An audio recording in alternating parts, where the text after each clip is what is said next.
Wesley? Hello, Harry. You're 13 years old now. I wanted to make a video record for you to keep, one in which you can see me. Well, if not in my youth, at least still in my middle age, while I can still remember and tell you about who you were when you were born, the changes we've seen in you over the past 13 years, the many special things about you, and all the hopes your mom and I have for you. And I wanted to make sure I said these things before time intervenes and I'm no longer able, or before adolescence intervenes and I'm no longer so inclined. First, let me say how happy we were when you were born. Your mom and I were excited and a bit frightened and more than a bit overwhelmed, as new parents are wont to be. I would say young parents, but at 40 and 36. I was 6 years older than my own father when I was born. I think new is perhaps a more appropriate word. With all the things man has overcome throughout history, you wouldn't think that one of the scariest would be a 6-pound, 1-ounce human, but I assure you it was. Well, as new parents do, you figure out pretty quickly the necessary ins and outs required to meet the basic needs of a newborn. In particular, how to provide for what goes in, and how to deal with what comes out. In the vein of the $6 Million Man, an ancient television show that I made you watch once, I called you the $60,000 Man, as resources of that magnitude were required to fund the numerous scientific interventions that brought you into this world.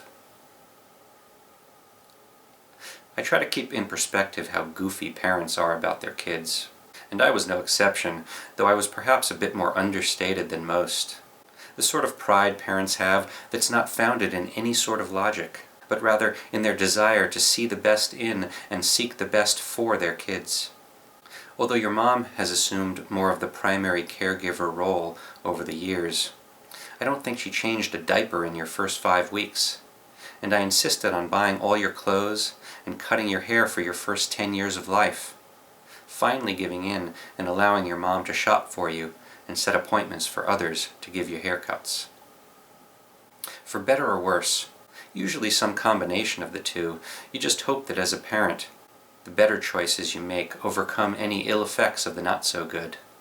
The decisions your parents make when you're growing up help shape the person you become.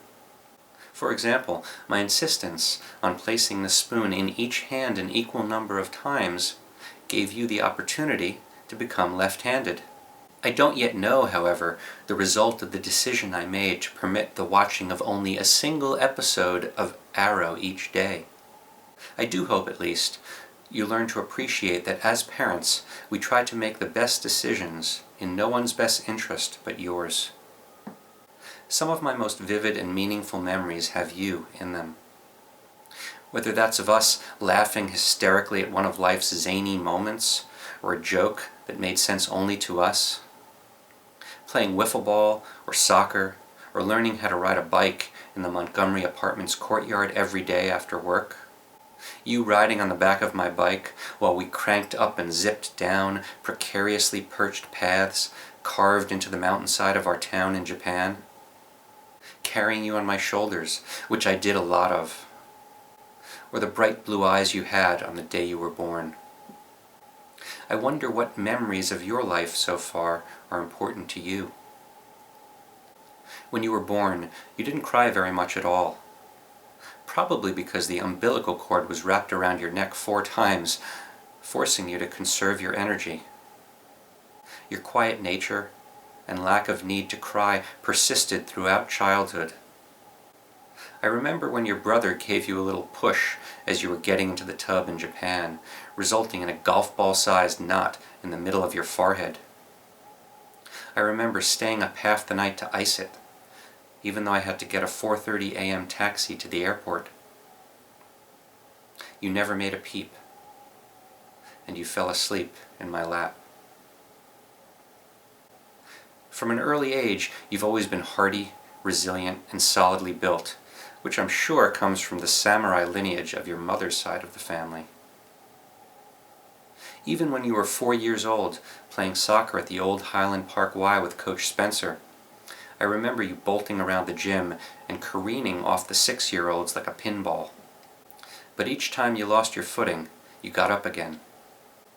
You're still pretty tough on the soccer pitch, providing assists off your face and drawing lots of fouls as you work your way through defenses. It's interesting how the meanings of your names reinforce these attributes. Harry Kenji, as well as your Hebrew name, Aryav Sholem, honor your great-grandfather Harry Pesca and your grandfather Kenji Toyosawa. Aryav means strong or brave as a lion, after your great-grandfather's Hebrew name, Aryeh. And the first syllable of your grandfather's name, Ken, means strength or stick-to-itiveness. Sholem, your middle name in Hebrew, means reconciliation, and is derived from the Hebrew shalom, or peace. The idea, before your personality had begun to gel, was to give you names that pushed you ever so slightly in the direction of becoming a person of strength who recognized the value of peace. You've always been very curious about how things work, why things are the way they are, and how things can be improved, and I'm not surprised. My father, your grandfather, shares this trait with you. His curiosity led him to learn a lot about a lot, and this enabled him to apply his broad knowledge base to answer many questions and overcome many technical hurdles that he faced throughout his career as a scientist. When I was growing up, my friends would be amazed at the details he knew about an amazing number of subjects, from the natural world to engineering, from the tiniest subatomic particles to the cosmos. As sort of a twist on the Life cereal commercial with Mikey, my friends would say, "Ask Dr. Pesca. He'll know the answer. He knows everything." I suspect that your curiosity will lead you to accumulate a host of knowledge during the course of your life as well, and I look forward to discovering what you choose to do with that knowledge. You're thoughtful and smart. You have the ability, when you want to use it, handed down through the line of Pesca males, to synthesize a breadth of information and draw logical conclusions. Of course, you also share the Pesca propensity for procrastination, which I hope is not as profound a character trait in you as it is in me. An admirable quality that you inherited from the Toyosawa side of the family is your lack of attachment to material things. Although your parents might sometimes wish that you were at least concerned enough about material things not to be leaving your belongings behind all the time. From my earliest memories of you, it was evident that you felt life was a place to have a good time. When your brother saw all the old photos of you, in such a happy disposition from the day you were born, he nicknamed you Mr. Joyful, perhaps somewhat in envy of your free-spirited nature. You loved to laugh, giggle, wrestle, and tumble. You always had gobs of positive energy.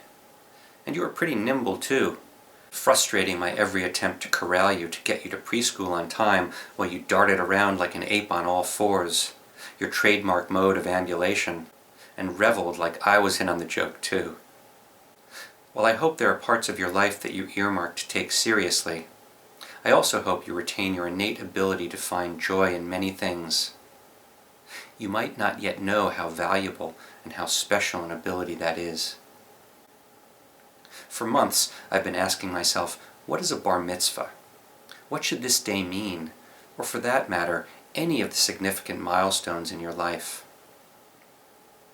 I think I've finally come up with a passable answer to that question.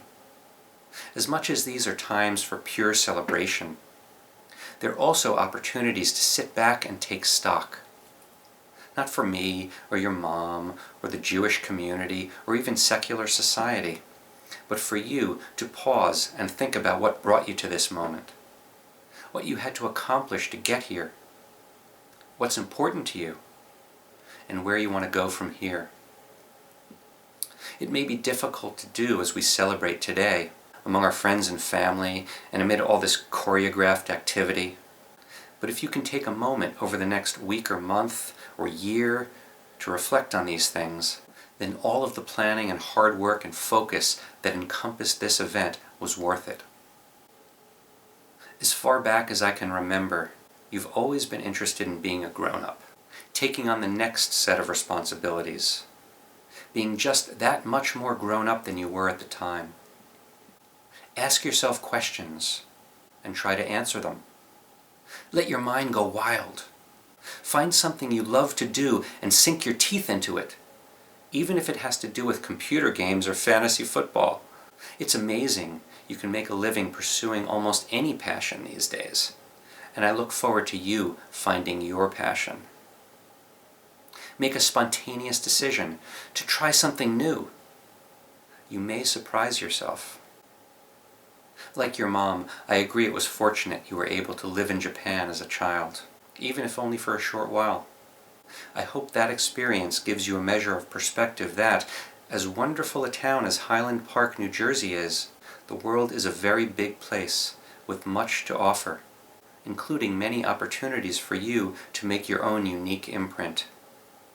Your mom and I, and even your brother, though he may be loath to admit it, love you very much, and hold our most cherished wishes for you. We hope that you look back upon this day with satisfaction, and as a milestone on the path you choose to take to fulfill your dreams.